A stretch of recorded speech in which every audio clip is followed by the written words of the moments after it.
Il nous reste un dernier petit sujet à étudier dans la section suite, et puis c'est celui de lim.inf et lim.sup pour une suite réelle donnée. Alors, on va définir ce concept-là, puis voir quelques exemples. Donc, le premier concept à définir, c'est ce qu'on appelle une valeur d'adhérence à une suite. Puis ici, on va travailler avec des suites réelles. Donc, on ne travaille pas dans un espace métrique quelconque, on revient dans les réels. Donc, j'ai une suite de nombres réels xn.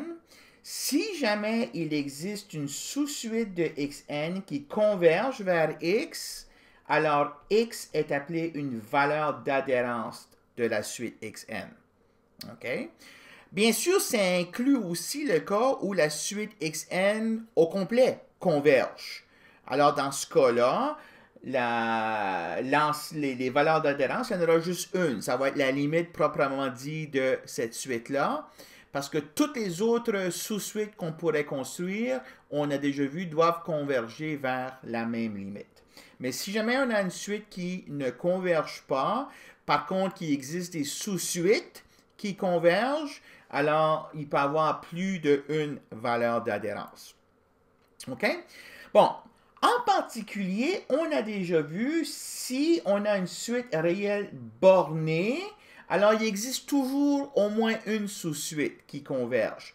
Fait que dans ce cas-là, l'ensemble des valeurs d'adhérence de la suite est non vide.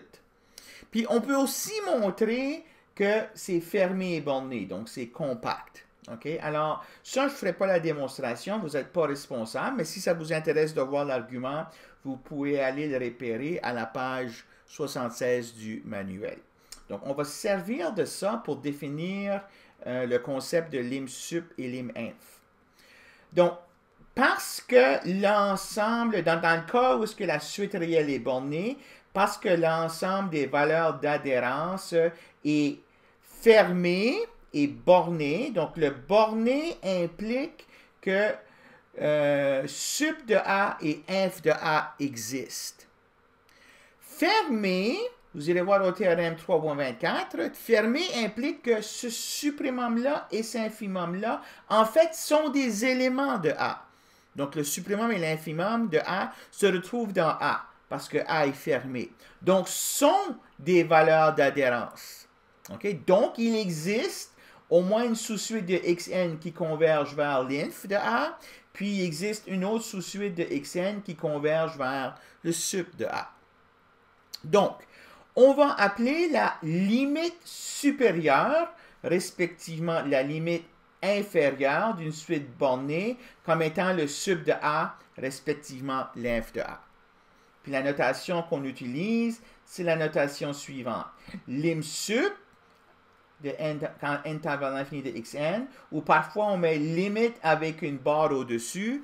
Donc ça veut dire le supprimum des valeurs d'adhérence de la suite. Et de même, la lim.inf, ou limite avec une barre en dessous, c'est la limite inférieure, ou si on veut, l'infimum des valeurs d'adhérence de la suite. Alors, par exemple, si je regarde la suite réelle 1 sur n, on sait déjà que cette suite-là converge vers 0. Alors, l'ensemble des valeurs d'adhérence, c'est le singleton 0.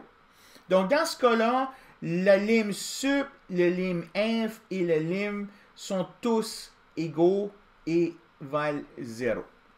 Okay? Le supprimum de cet ensemble-là, c'est 0, puis l'infimum, c'est 0.